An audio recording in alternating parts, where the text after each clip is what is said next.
Hi dears, ഇന്നൊരു variety snack ആക്കിയാലോ നമുക്ക്. എന്നും നമ്മൾ മധുരമുള്ള സ്നാക്കുകളൊക്കെയല്ലേ ഉണ്ടാക്കാറ്. ഇന്ന് കുറച്ച് സ്പൈസി ആയിക്കോട്ടെ. അതിനായിട്ടൊരു 200 ഗ്രാം ബോൺലെസ് ചിക്കൻ എടുത്തിട്ടുണ്ട്. അതിലേക്കൊരു 1/4 ടീസ്പൂൺ മഞ്ഞൾപ്പൊടി, 2 ടീസ്പൂൺ കശ്മീരി ചില്ലി പൗഡറാണ്, 1/4 ടീസ്പൂൺ ഉപ്പ് ചേർക്കുന്നുണ്ട്, 1/4 ടീസ്പൂൺ ഗരം മസാല, കുരുമുളക് പൊടി വേണമെങ്കിൽ കുരുമുളക് പൊടി ചേർക്കാവുന്നതാണ്, 1/2 ടീസ്പൂൺ സൺഫ്ലവർ ഓയിൽ കൂടി ചേർത്തിട്ട് ഇതൊന്ന് മാരിനേറ്റ് ചെയ്ത് വെക്കാവുന്നതാണ്. കുറഞ്ഞത് ഒരു അരമണിക്കൂറെങ്കിലും വെച്ചിരിക്കണം. ഞാനിപ്പോൾ ഏകദേശം 1 മണിക്കൂറോളം ഇതൊന്ന് ഫ്രിഡ്ജിൽ വെച്ചിട്ടുണ്ടായിരുന്നു. 1 മണിക്കൂറിന് ശേഷം നമുക്ക് ബാക്കി പരിപാടികൾ തുടങ്ങിയാലോ. ഒരു പാൻ അടുപ്പിലേക്ക് വെച്ച് കൊടുത്തിട്ടുണ്ട്. അതിലേക്കൊരു 2 ടേബിൾ സ്പൂൺ ഓയിൽ ചേർത്ത് കൊടുക്കുന്നുണ്ട്. ഇനി ഇതിലേക്ക് മാരിനേറ്റ് ചെയ്ത് വെച്ചിരിക്കുന്ന ചിക്കൻ ചേർത്ത് കൊടുക്കുക. ചിക്കൻ ചേർത്തതിന് ശേഷം ഫ്ലെയിം ഒന്ന് മീഡിയത്തിലാക്കിയിട്ട് നന്നായിട്ട് ഇതൊന്ന് മിക്സ് ചെയ്ത് കൊടുക്കുക.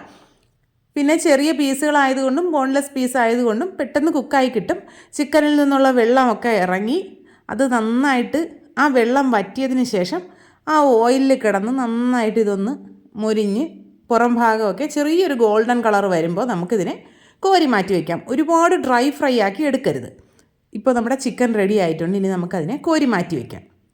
ഇനി നമുക്ക് മറ്റൊരു പാനിലേക്ക് 1 കപ്പ് പാലൊന്ന് തിളപ്പിച്ചെടുക്കണം. തിളപ്പിച്ചാറിയ പാലുണ്ടെങ്കിൽ അത് ചേർത്താലും മതിയാകും. ഞാനിപ്പോൾ പാലിനെ ഒന്ന് നന്നായിട്ട് തിളപ്പിച്ച് അതൊന്ന് തണുപ്പിച്ചെടുക്കുന്നുണ്ട്. ഒരുപാടങ്ങ് ചൂടാറുക എന്നും വേണ്ട. പിന്നെ നമ്മൾ ഈ പാലിലേക്ക് ഒന്നും ചേർത്തിട്ടില്ല കേട്ടോ, വെറും പാലാണത്. ഇനി നമുക്കൊരു 5 സ്ലൈസ് ബ്രെഡ് എടുക്കാം. നിങ്ങൾക്ക് വേണമെങ്കിൽ അതിൻ്റെ സൈഡൊക്കെ കട്ട് ചെയ്ത് ഭംഗിയിലൊക്കെ എടുക്കാം. ഞാനിപ്പോൾ അങ്ങനെയൊന്നും ചെയ്യുന്നില്ല. ബ്രെഡിനെ ചെറിയ ചെറിയ കഷ്ണങ്ങളാക്കി ഒന്ന് മുറിച്ചെടുക്കുന്നുണ്ട്. പിന്നെ കൈകൊണ്ട് വേണമെങ്കിലും പിച്ച് ചേർത്താൽ മതിയാകും. ഇപ്പോൾ അതാ 5 ബ്രെഡും കട്ട് ചെയ്തെടുത്തിട്ടുണ്ട്. ഇനി അതിനെ നമുക്കൊരു ബൗളിലേക്ക് ചേർത്ത് കൊടുക്കാം.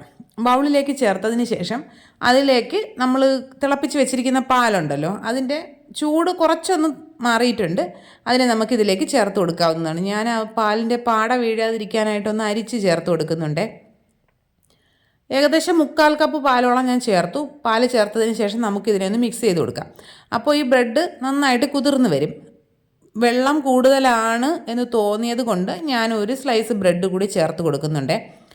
നിങ്ങൾ ഏത് പാത്രത്തിലാണോ സ്നാക്ക് ഉണ്ടാക്കാൻ ഉദ്ദേശിക്കുന്നത് ആ പാത്രത്തിൻ്റെ സൈസിന് വേണം ബ്രെഡ് എടുക്കാനായിട്ട്. ഞാനിപ്പോൾ 6 സ്ലൈസ് ബ്രെഡ് എടുത്തിട്ടുണ്ട്. അത് ചെറിയ ബ്രെഡാണ്.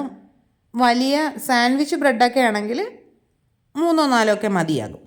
ഇനി ഇതിലേക്ക് ഒരു മുട്ട പൊട്ടിച്ചൊഴിച്ച് കൊടുക്കുന്നുണ്ട്. 1/4 ടീസ്പൂൺ ഉപ്പ്, 1/4 ടീസ്പൂൺ കുരുമുളക് പൊടിയും കൂടെ ചേർത്തിട്ട് അതുകൂടി നന്നായിട്ടൊന്ന് യോജിപ്പിച്ചെടുക്കാം. മുട്ടയിലേക്ക് ഉപ്പും കുരുമുളക് പൊടിയും ചേർത്ത് മിക്സ് ചെയ്ത് ഇതിലേക്ക് ഒഴിച്ചാലും മതിയാകും. അതാണ് കുറച്ചുകൂടി മിക്സ് ചെയ്യാൻ എളുപ്പം കേട്ടോ. ഇതാ ഇപ്പോൾ നമ്മുടെ ബാറ്റർ റെഡി ആയിട്ടുണ്ട്. ഇനി നമുക്ക് അതിനെ ഒന്ന് മാറ്റി വയ്ക്കാം. ഇനി ഒരു മിക്സിയുടെ ജാറിലേക്ക് 5 അല്ലി വെളുത്തുള്ളി ഇട്ട് കൊടുത്തിട്ടുണ്ട്. അതിലേക്ക് 1 ടീസ്പൂൺ വിനീഗർ ചേർത്ത് കൊടുക്കുന്നുണ്ട്. 2 കോഴിമുട്ട പൊട്ടിച്ച് ചേർക്കുന്നുണ്ട്. പിന്നെ കുറച്ച് ഉപ്പ്, 1/4 ടീസ്പൂൺ ഉപ്പ്, 1/4 ടീസ്പൂൺ കുരുമുളക് പൊടി. നിങ്ങൾക്ക് വേണമെങ്കിൽ ക്രഷ്ഡ് ചില്ലിയൊക്കെ ചേർക്കാം കേട്ടോ.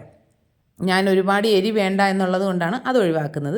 ഇനി ഇതെല്ലാം കൂടി നന്നായിട്ടൊന്ന് അടിച്ചതിന് ശേഷം 1/2 കപ്പ് ഓയിൽ 1 or 2 തവണയായിട്ട് ഇതിലേക്ക് ചേർത്തിട്ട് നന്നായിട്ട് തിക്കായിട്ട് അടിച്ചെടുക്കുക. നല്ലൊരു മയണൈസ് എടുക്കുക.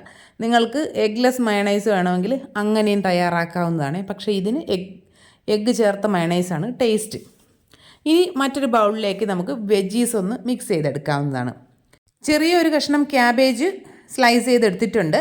പിന്നെ ഒരു 2 ചെറിയ ക്യാരറ്റ് ഒന്ന് ഗ്രേറ്റ് ചെയ്തെടുത്തിട്ടുണ്ട്. ക്യാരറ്റ് ചെറുതായിട്ടാണ് ഗ്രേറ്റ് ചെയ്തിരിക്കുന്നത്. ഇവിടെ വെജിറ്റബിൾസ് എടുത്ത് കളയുന്ന ആൾക്കാരുടെ എണ്ണം കൂടുതലായതുകൊണ്ട് ഞാൻ ചെറുതായിട്ട് അരിഞ്ഞ് ചേർത്തിട്ടുണ്ട്. ഇനി ഒരു ചെറിയ സവോള അതിനെയും ചെറിയ കഷ്ണങ്ങളാക്കി ഇട്ടിട്ടുണ്ട്. 1/4 ടീസ്പൂൺ ഉപ്പും കൂടി ചേർത്തിട്ട് നന്നായിട്ട് മിക്സ് ചെയ്യുന്നുണ്ട്. നമ്മൾ ചിക്കനിൽ ഉപ്പ് ചേർത്തിട്ടുണ്ട്, മയണൈസിൽ ഉപ്പുണ്ട്. അപ്പോൾ അതിനനുസരിച്ച് വേണം ഉപ്പ് ചേർക്കാനായിട്ട്. ഇനി നമ്മൾ ഫ്രൈ ചെയ്ത് വെച്ചിരിക്കുന്ന ചിക്കനിൽ നിന്ന് കുറച്ചൊന്ന് മാറ്റി വെച്ചതിന് ശേഷം ബാക്കി ഇതിലേക്ക് ചേർത്ത് കൊടുക്കുക. ചേർത്ത് കൊടുത്തിട്ട് നന്നായിട്ട് മിക്സ് ചെയ്യുക. ഇനി നമുക്ക് ഇതിലേക്ക് കുറച്ച് മയണൈസ് കൂടെ ചേർക്കണം. മയണൈസ് ഒരുപാട് ചേർക്കരുത്, കുറേശ്ശെ കുറേശ്ശെ ചേർത്ത് ഇതൊരു സ്റ്റിക്കി കൺസിസ്റ്റൻസിയിൽ ഇരിക്കണം ഈ ബാറ്റർ. അങ്ങനെ വേണം മിക്സ് ചെയ്തെടുക്കാനായിട്ട്. ഒരുപാട് മയണൈസ് ആയിക്കഴിഞ്ഞാൽ അതങ്ങ് വല്ലാണ്ട് ലൂസായി പോകും. അപ്പോൾ അതുകൊണ്ട് നോക്കിയിട്ട് കുറേശ്ശെ കുറേശ്ശെ ചേർത്തെടുക്കുക. മയണൈസ് നമുക്ക് വേറെയും ആവശ്യത്തിനുള്ളത് കൊണ്ട് അതിൽ നിന്ന് മുഴുവനായിട്ടും ചേർക്കരുത്. കുറച്ച് മയണൈസ് മാറ്റി വെച്ചിരിക്കുക. ഇതാ നമ്മുടെ ആ മിക്സിങ് പരിപാടിയും കഴിഞ്ഞിട്ടുണ്ട്. ഇനി ഇതുപോലൊരു സോസ് പാനിലാണ് ഞാനിപ്പോൾ സെറ്റ് ചെയ്യുന്നത്. നിങ്ങളുടെ പാനിൻ്റെ സൈസ് അനുസരിച്ച് ആ ബ്രെഡിൻ്റെ ബാറ്റർ കുറച്ചുകൂടി കൂട്ടുകയോ കുറയ്ക്കുകയോ ഒക്കെ ചെയ്യാവുന്നതാണ്. ബ്രെഡിൻ്റെ ബാറ്റർ ബ്രെഡ് 2 എണ്ണം കൂടിയൊക്കെ ചേർക്കുകയാണെങ്കിൽ ഒരു മുട്ട കൂടി ചേർത്ത് കൊടുക്കുക. അങ്ങനെയൊക്കെ ചെയ്തെടുക്കാവുന്നതാണ്. ഇനി നമുക്ക് താഴ്ഭാഗത്തൊരു ലെയറായിട്ട് ബ്രെഡിൻ്റെ മിക്സ് വെച്ച് കൊടുക്കുക. അത് തീരെ തിന്നായി പോകരുത്, അത്യാവശ്യം കട്ടിയിൽ തന്നെ വെച്ച് കൊടുക്കുക. വെച്ചതിന് ശേഷം അടുപ്പിൻ്റെ മുകളിലായിട്ട് ഒരു പഴയ തവ വെച്ച് കൊടുത്ത് അത് നന്നായിട്ട് ചൂടായതിന് ശേഷം അതിന് മുകളിലേക്ക് ഈ പാൻ വെച്ച് കൊടുക്കുക. നമ്മുടെ ഈ ലിഡിൽ ഹോൾ ഉണ്ടെങ്കിൽ അതൊന്ന് കവർ ചെയ്ത് വെക്കുക. ഞാനിപ്പോൾ ഒരു ഗ്രാമ്പ് വെച്ചിട്ടാണ് കേട്ടോ കവർ ചെയ്യുന്നത്.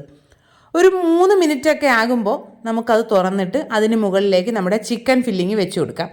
ചിക്കൻ ഫില്ലിങ് വെച്ചിട്ട് അതിന് മുകളിലായിട്ട് കുറച്ച് മയോണൈസ് ഒന്ന് സ്പ്രെഡ് ചെയ്യുക. ഇതിനായിട്ടാണ് മയോണൈസ് ബാക്കി വെച്ചിരിക്കാൻ പറഞ്ഞത്. മയോണൈസ് കുറച്ചൊന്ന് സ്പ്രെഡ് ചെയ്തതിന് ശേഷം നമുക്ക് വീണ്ടും ആ ബാക്കിയുള്ള ബ്രെഡിൻ്റെ മിക്സ് ഇതിന് മുകളിലേക്ക് ഇട്ട് കൊടുക്കാവുന്നതാണ്. ചിക്കൻ്റെ ഫില്ലിങ് മുഴുവനായിട്ട് കവർ ചെയ്യുന്ന രീതിയിൽ വേണം ബ്രെഡിൻ്റെ ലെയർ വെച്ച് കൊടുക്കാനായിട്ട്. വെച്ച് കൊടുത്തതിന് ശേഷം അതൊന്ന് നന്നായിട്ട് ടാപ്പ് ചെയ്ത് കൊടുക്കാം. ടാപ്പ് ചെയ്യുമ്പോൾ അതെല്ലാം ഒന്ന് നന്നായിട്ട് സെറ്റായി ഇരുന്നോളും. ഇനി അതിന് മുകളിലേക്ക് ബാക്കിയുള്ള മയോണൈസ് കൂടെ വെച്ച് കൊടുക്കുക. പിന്നെ കുറച്ച് ക്യാബേജും കുറച്ച് ചിക്കൻ പീസസും മാത്രമേ ഞാൻ ചേർക്കുന്നുള്ളൂ. നിങ്ങൾക്ക് വേണമെങ്കിൽ ടൊമാറ്റോ, ക്യാരറ്റോ ഒക്കെ അരിഞ്ഞ് ചേർക്കാവുന്നതാണ്. അതും കൂടി ചേർത്തിട്ട് അത് കൈ വെച്ചൊന്ന് പ്രസ് ചെയ്ത് കൊടുത്തതിന് ശേഷം അടച്ചു വയ്ക്കുക. മീഡിയം ഫ്ലെയിമിൽ 25 മിനിറ്റ് ആയപ്പോഴേക്കും എനിക്ക് കുക്കായി കിട്ടിയിട്ടുണ്ടായിരുന്നു. അത് നിങ്ങളുടെ അടുപ്പിൻ്റെ ആ ഫ്ലെയിമൊക്കെ അനുസരിച്ച് ഏത് ബർണറിലാണ് വെക്കുന്നതെന്നൊക്കെ അനുസരിച്ച് ചിലപ്പോൾ ടൈമൊക്കെ ഒന്ന് വ്യത്യാസം വരും. ഞാനിപ്പോൾ 25 മിനിറ്റ് ആയപ്പോൾ അത് തുറന്നൊന്ന് കുത്തി നോക്കിയപ്പോൾ അതിൽ തീരെ പറ്റിപ്പിടിക്കുന്നൊന്നുമില്ല. ഇനി നമുക്കിതിൻ്റെ മുകൾ ഭാഗം ഒന്ന് ചെറുതായിട്ടൊന്ന് ഇതാക്കി എടുക്കണം. അതിനായിട്ട് വേറൊരു പാനിലേക്ക് ഒന്ന് ഫ്ലിപ്പ് ചെയ്ത് കൊടുക്കാം. അടിഭാഗം ചെറുതായിട്ടൊന്ന് മൊരിഞ്ഞിട്ടുണ്ട്, പക്ഷേ കരിഞ്ഞതല്ല. പാൻ നോക്കുമ്പോൾ അറിയാൻ പറ്റും. പാനിൽ തീരെ പറ്റിപ്പിടിക്കുന്ന ഒന്നുമില്ല. ഇനി നമുക്കിതൊരു 5 മിനിറ്റ് കഴിയുമ്പോൾ തിരിച്ചൊരു പ്ലേറ്റിലേക്ക് മാറ്റി കൊടുക്കാവുന്നതാണ്. ചൂടോടുകൂടി കഴിക്കണം. അകഭാഗമൊക്കെ നല്ല ജ്യൂസി ആയിട്ടുള്ളൊരു സ്നാക്കാണ് ഇത്. നല്ലൊരു അടിപൊളി ഷവർമ പോളയാണ്. ചിക്കനൊക്കെ കിട്ടുമ്പോൾ കുറച്ച് ചിക്കൻ, ഒരു 100-200 ഗ്രാം ചിക്കനൊക്കെ ഒന്ന് മാറ്റി വെച്ച് കഴിഞ്ഞാൽ നമുക്ക് നല്ലൊരു അടിപൊളി ഈവനിങ് സ്നാക്ക് തയ്യാറാക്കി എടുക്കാവുന്നതാണ്. എളുപ്പത്തിൽ തയ്യാറാക്കി എടുക്കാനും പറ്റും. വീഡിയോസൊക്കെ കാണുന്ന കൂട്ടുകാർക്ക് വീഡിയോസൊക്കെ ഇഷ്ടമാകുന്നുണ്ടെങ്കിൽ പ്ലീസ് ഒന്ന് ചാനൽ സബ്സ്ക്രൈബ് ചെയ്ത് സപ്പോർട്ട് ചെയ്യുക. വീഡിയോസൊക്കെ ലൈക്ക് ചെയ്യുക, കമൻറ്റ് ചെയ്യുക, ഷെയർ ചെയ്യുക, ബെൽ ബട്ടൺ പ്രസ് ചെയ്യുക. അതിലെ ഓൾ എന്നുള്ള ഓപ്ഷൻ മറക്കാതെ പ്രസ് ചെയ്യുക. റെസിപ്പീസൊക്കെ ട്രൈ ചെയ്തിട്ട് ഫീഡ്ബാക്ക്സ് കമൻറ്റ് ബോക്സിൽ അറിയിക്കുക. ഇനി നമുക്ക് മറ്റൊരു വീഡിയോ ആയിട്ട് ഉടനെ തന്നെ കാണാം. അതുവരെ എല്ലാ കൂട്ടുകാർക്കും ബൈ.